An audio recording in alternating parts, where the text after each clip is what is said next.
तो हमारे साथ बिजली संकट पर हमारे सहयोगी प्रशांत जुड़े हुए हैं। प्रशांत के अलावा हमारे साथ महाराष्ट्र से बिजली संकट पर ही रौनक कुकड़े भी जुड़ेंगे। सबसे पहले प्रशांत का रुख कर लेते हैं। प्रशांत, वस्तु स्थिति हमने रिपोर्ट में दिखाई कि कई राज्य चिट्ठियां लिख रहे हैं कि बिजली संकट पैदा हो सकता है, लेकिन क्या वाकई में जो सप्लाई और डिमांड का गैप इतना ज़्यादा हो गया है कि ये 4 दिन का जो रिजर्व है ये भी ख़त्म हो जाएगा अगले कुछ दिनों में?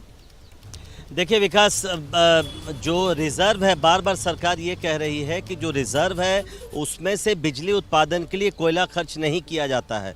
जो भी रिज़र्व है वो प्लांट के पास उपलब्ध रहता है और डेली बेसिस पे रोज़ाना सभी प्लांट्स को कोयला मुहैया करवाया जाता है। जैसे 7 तारीख को जो गैप था वो भी थोड़ा नैरो हो रहा है। जैसे 7 तारीख को पावर प्लांट्स को ज़रूरत थी 18.5 लाख टन कोयले की, लेकिन सप्लाई हो पाई 17.5 लाख कोयले टन की। तो इस तरह से 1 लाख टन का गैप था, यानी कि 1 लाख टन आपको रिजर्व से निकालना पड़ा। लेकिन 2 दिन पहले जो हालात थे विकास, वो ये था कि जो सप्लाई की गई वो 19,20,000 टन कोयला आपूर्ति की गई प्लांटों को, लेकिन प्लांट को ज़रूरत पड़ा केवल 18,70,000 टन का। तो इस तरह से 50,000 टन का जो कोयला है वो अब रिजर्व में चला गया। तो सरकार का भी कहना ठीक है, राज्यों का भी कहना ठीक है। सरकार ये कह रही है कि रिजर्व हमारे पास 4-4.5 दिन का है, लेकिन हम डेली बेसिस पर सभी प्लांट्स को अब जाके 2 दिनों से वो विषय अब जाके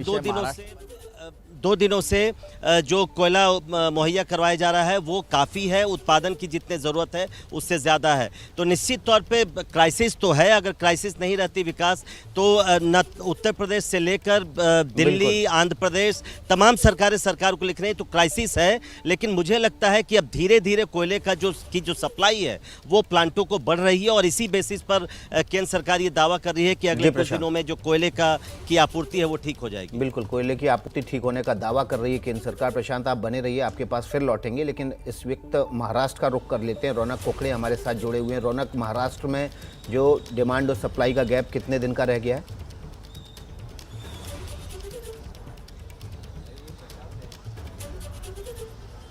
जी देखिए विकास, महाराष्ट्र सरकार की तरफ से कल जो जानकारी दी गई है, मुख्य तौर पर कोयले की कमी की वजह से 13 यूनिट जो है वो थर्मल पावर प्लांट के बंद हो गए। करीबन 3,300 मेगावाट की बिजली जो है वो लगभग उस पर पूरी तरीके से असर पड़ा है। मांग की बात करें तो फिलहाल जो मांग है प्रतिदिन वो 18,000 मेगावाट की है। सरकार का ये दावा है कि वो अलग अलग ग्रिड से महंगे दामों पर बिजली खरीदकर फिलहाल लोड शेडिंग महाराष्ट्र में ना हो, इसकी पुरजोर कोशिश कर रहा है। लेकिन मुख्य तौर पर जिस तरह के रोज की कोयले की मांग जो है वो देखने को मिल रही है, जो जानकारी सरकार की तरफ से साझा की जा रही है उसके मुताबिक करीबन 18,000 मेट्रिक टन, माफ कीजिएगा 1.5 लाख मेट्रिक टन की रोज की मांग है और उसमें 50% कोयला जो है वो महाराष्ट्र सरकार को मिल पा रहा है। लिहाजा फिलहाल 13 यूनिट बंद की है, लेकिन हमें जो जानकारी मिल रही है कि अगर कोयले का सही तरीके से डिस्ट्रीब्यूशन नहीं हो पाया तो और भी यूनिट जो है आने वाले दिनों में बंद हो सकते हैं। इसलिए दिवाली का त्यौहार कुछ दिनों में ही आने वाला है और ऐसे वक्त में लोगों को इस त्यौहार के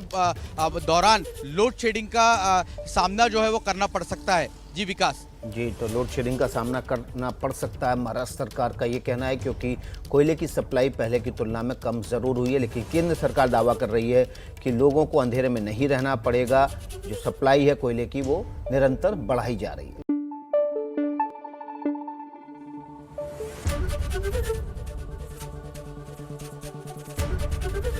एबीपी न्यूज आपको रखे आगे।